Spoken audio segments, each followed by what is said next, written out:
شاہد خاقان نواز صاحب، یہ جو میاں نواز شریف صاحب اس روز کچھ لوگوں کو دھچکا لگا رہے تھے، تو اس دھچکے والے الفاظ سے پہلے آپ لوگوں سے یا جماعت کے دیگر قائدین سے مشورہ کیا تھا کہ وہ اس ایکسٹریم تک جانے والے ہیں؟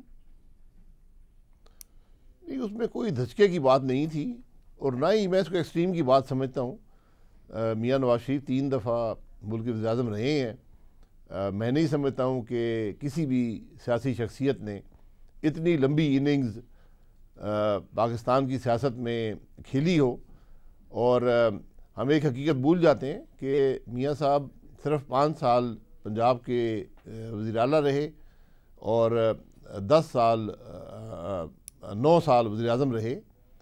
باقی جو ان کے 35 سال 85 کے بعد ہیں، انہوں نے اپوزیشن میں وقت گزارا ہے، تو وہ اپوزیشن کی سیاست آج ملک کے ہر سیاستدان سے بہتر جانتے ہیں، اور کس وقت کیا کہنا ہے، کیسے کہنا ہے۔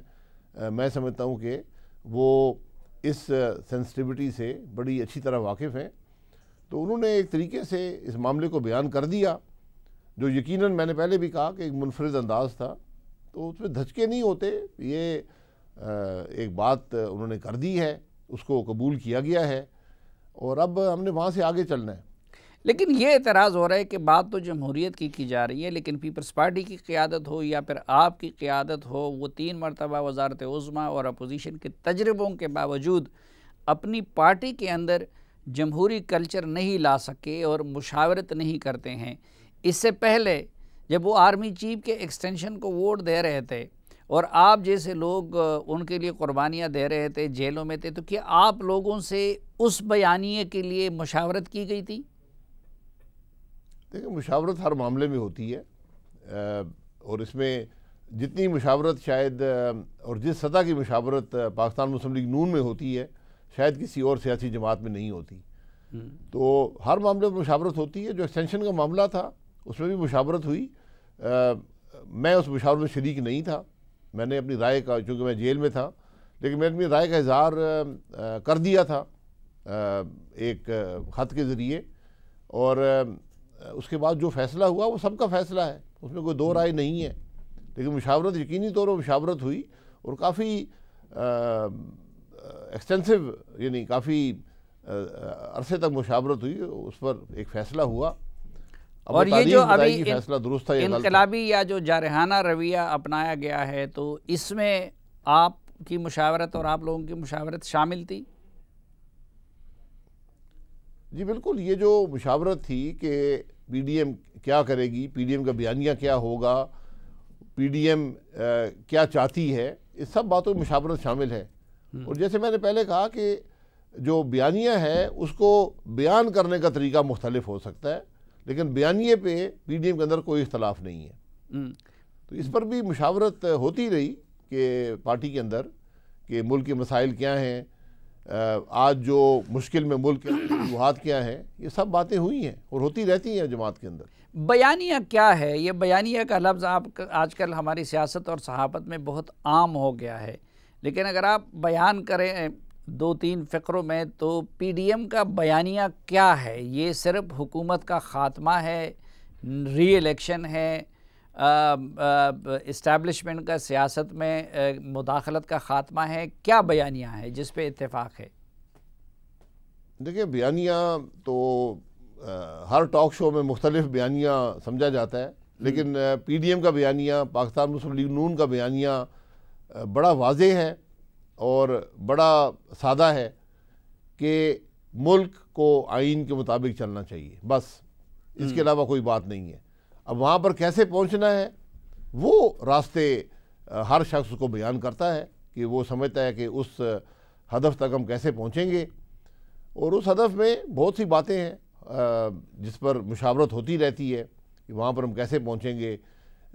آج ایک تحریک ہے جو وہاں پر پہنچنے کی کوشش میں ہے، اور ہم یہ سمجھتے ہیں کہ اس کے بغیر پاکستان ترقی نہیں کر سکتا۔ آج حصول اقتدار کی بات نہیں ہے، آج اقتدار میں حصہ بننے کی بات نہیں ہے، آج بات صرف اور صرف ایک مستقل نظام کی تبدیلی کی ہے جو آئین کے مطابق ہو اور پاکستان کے عوام کی تکلیف کو دور کر سکے اور ملک کو ترقی کے راستے پر ڈال سکے، اور ہم یہ سمجھتے ہیں کہ وہ راستہ ایک آئینی پارلیمانی جمہوریت میں ہے اور کوئی راستہ نہیں ہے۔ اچھا، اور یہ حقیقی بیانیہ طور پر تو اس کی ہر امپلیمنٹیشن میں ہے۔ پاکستانی جمہوریت پسند کا ہے، اور آئین پہ یقین رکھنے والے ہر پاکستانی کا یہ بیانیہ ہے یا ہونا چاہیے، لیکن اگر آپ مائنڈ نہ کریں تو دونوں جماعتوں کی قیادت کی تاریخ کو دیکھ کے لوگ اعتماد کرنے کو تیار نہیں ہے۔ مثلا پیپلز پارٹی نے سینٹ کے الیکشن میں جو کچھ کیا، اس کے بعد چیئرمین سینٹ کے انتخاب میں جو کچھ کیا، پھر صدارتی انتخاب میں جو کچھ کیا، اسی طرح آپ کی لیڈرشپ ایک ایکسٹریم تک گئی، پھر ڈیل کی کوشش، پھر ایکسٹریم، پھر خاموشی پر اسرار میاں صاحب کی بھی اور مریم نواز صاحبہ کی بھی، پھر آرمی چیف کے ایکسٹینشن کو ووٹ، اب ایک اور انتہا۔ تو پاکستانی قوم کو آپ کیا گارنٹی دے سکتے ہیں کہ یہ آپ کی قیادت کا یہ بیانیہ ہوگا، اور کل اگر دوسری طرف سے کوئی دانہ ڈالا جائے تو پھر اس طرف نہیں جائیں گے؟ دیکھیں، یہ باتیں لمبی ہیں، اور میں ہمیشہ ایک ہی جواب دیتا ہوں کہ جس کو آپ حقیقت سمجھتے ہیں وہ دراصل حقیقت نہیں ہوتی۔ ہمارے ملک کی مشکل یہ ہے کہ ہم نے اپنی تاریخ کو بھی مسخ کر دیا ہے۔ جو حقائق ہیں وہ بڑے مختلف ہیں، جو عوام کے سامنے آتے ہیں ان سے بہت مختلف ہوتے ہیں، اس پر ہر قسم کی قیاس آرائی ہوتی ہے، لیکن حقیقت کبھی سامنے نہیں آتی۔ اب کوئی ایشو پاکستان کا لے لیں، یہ سب جو بھی معاملات آپ نے بیان کیے ہیں جو ماضی قریب میں ہیں، کہ سینٹ کے الیکشن میں کیا ہوا، آرمی چیف کے ایکسٹینشن میں کیا ہوا، کون سی ڈیل جو بات کی یا ڈھیل کی بات ہوتی رہی، یہ کیا تھی، تو میں نے ہمیشہ کہا ہے کہ یہ بڑا ضروری ہے کہ یہ حقائق عوام کے سامنے آئیں۔ یقیناً اس سے سلیم صافی صاحب جیسے ٹی وی ٹاک شوز پہ اثر پڑے گا، تو ایک ٹروتھ کمیشن بنا دیا جائے جو ڈاکیومنٹ کر لیں ان ساری باتوں کو، اور وہ پبلک کے سامنے ہوں وہ باتیں، اور لوگ خود دیکھ لیں کہ ملک کے اندر کیا ہوتا رہا۔ اس میں بھی آ کے بات بیان کر دوں گا، کسی اور نے کرنی ہو وہ بھی کر دیں گے، اور عوام خود نتیجہ نکال لیں گے کہ یہ جو ڈیلیں ہم جس کو کہتے ہیں یا ماضی میں کیا ہوتا رہا، یہ سب معاملات عوام کے سامنے آنے چاہیے۔ لیکن وہ ٹاک شوز میں اسپیکولیشن کے ذریعے یا قیاس آرائی کے ذریعے نہیں آ سکتے، وہ ایک ٹروتھ کمیشن کے ذریعے آئیں گے۔ ابھی آپ نے ایک سابقہ D G I S I ہیں جنہوں نے کتاب بھی لکھی ہے، ان کی باتیں بھی آپ نے سنی ہیں، تو انہوں نے جو باتیں کی اس کی بھی کئی رخ ہیں۔ میں بھی اس کے کچھ حقائق جانتا ہوں ان معاملات کے، کچھ حقائق ایسے ہیں جو ہم بیان نہیں کر پائیں گے کیونکہ ہم نے حلف لیا ہوتا ہے۔ تو یہ سارے معاملات ہیں، اور جب ہم آئین کی بات کرتے ہیں تو ہمارا آئین جو ہے یہ شاید دنیا کے جو آئین ان کے اندر کافی منفرد ہے، کیونکہ اس میں ہر معاملے کو تفصیل سے بیان کیا گیا ہے، جسے ایک ایکسپلیسٹ کانسٹیٹیوشن کہتے ہیں، یہ وہ ہے۔ اور جو عہدے ہیں ملک کے اندر، جو اہم عہدے ہیں اور ذمہ داریاں ہیں، ان کے لیے حلف بھی آئین کا حصہ ہے۔ تو اگر ہم سب اس کا احساس کریں گے، اس حلف کے مطابق چلیں گے، تو پھر ہی ہم سمجھتے ہیں کہ ملک ترقی کر پائے گا۔ اچھا، ایک بات جس کا کوئی نیشنل سیکیورٹی سے بھی تعلق نہیں ہے، بہت زیادہ کچھ حساس بھی نہیں ہے، کیونکہ ہمارے بھی تو پر جل جاتے ہیں میڈیا کا کچھ ایریاز تک جاتے ہوئے، وہ یہ کہ جی یہ اسحاق ڈار صاحب کو آپ نے بگا دیا تھا بطور پرائم منسٹر اپنے جہاز میں بیچ کے، یہ اس کی حقیقت کیا ہے؟ یہ آپ سوال پہلے بھی مجھ سے کر چکے، اور میں کہہ چکا ہوں اگر میں نے یہ کیا تو پھر پرچہ درج کیا جائے اور میرے خلاف کی جائے، اور بھی بہت سے پرچے، ایک اور پرچہ درج کر دیں، مجھے کوئی اعتراض نہیں ہے۔ اچھا، یہ بڑی ایک عجیب سی بات ہے۔ اسحاق ڈار صاحب ملک سے گئے ایک کانفرنس میں، وہاں سے عمرہ کرنے گئے، وہاں پر ان کی طبیعت خراب ہوئی، وہاں سے انگلینڈ چلے گئے، یہ ساری بات ہے۔ اب تو ان کی طبیعت ٹھیک ہے نا، تو مورلی تو ان کو نہیں آنا چاہیے۔ آپ اگر نواز شریف کی خاطر جیل جا رہے ہیں، رانا ثناء اللہ اگر جا رہے ہیں، تو ان کو کون سے سرخاب کے پر لگے ہوئے ہیں، تو وہ کیوں نہیں آتے پھر؟ دیکھیں، جہاں پہ، اور میں نے پہلے بھی یہ کہا ہے، اگر وہ مجھ سے مشورہ کریں گے جو انہوں نے نہیں کیا، میں بھی ان کو یہی مشورہ دوں گا کہ واپس مت آئیں، کیونکہ یہاں انصاف نہیں ہے۔ یہ بدقسمتی ہے کہ مجھے یہ کہنا پڑتا ہے کہ یہاں نہ نظام میں انصاف ہے، نہ عدالتوں میں بدقسمتی سے انصاف ہے۔ تو یہ باتیں ہم سب کو بھگتنی پڑتی ہیں۔ ہر شخص کا اپنا فیصلہ ہوتا ہے، اس کو کیسے ڈیل کرتا ہے۔ لیکن جس نظام میں انصاف نہ ہو اس نظام کا حصہ بننا یا نہ بننا یہ پھر ایک ذاتی فیصلہ بن جاتا ہے. یہ آپ کی نہ اخلاقی ذمہ داری رہتی ہے اور نہ ہی میں سمجھتا ہوں قانونی ذمہ داری رہتی ہے. نہیں تو جب اس طرح کی صورتحال ہے تو پھر آپ لوگ کیوں ان عدالتوں سے رجوع کرتے ہیں اور آپ لوگ کیوں وہاں سے انصاف مانگتے ہیں؟ نہیں، ہم تو رجوع کرتے ہیں، یہ ہمارا حق ہے. ہم اس لیے کرتے ہیں کہ ہم پر ناانصافی مسلط کی جاتی ہے. ہم پھر بھی جو ہمارا حق ہے عدالت دروازہ کھٹکھٹاتے ہیں. لیکن یہ سب معاملات آپ کے سامنے ہیں. میں پھر یہ کہوں گا یہ باتیں بھی ٹروتھ کمیشن میں آئیں گی. آپ دیکھ لیں کہ اس ملک کے ججز نے کیا کہا ہے.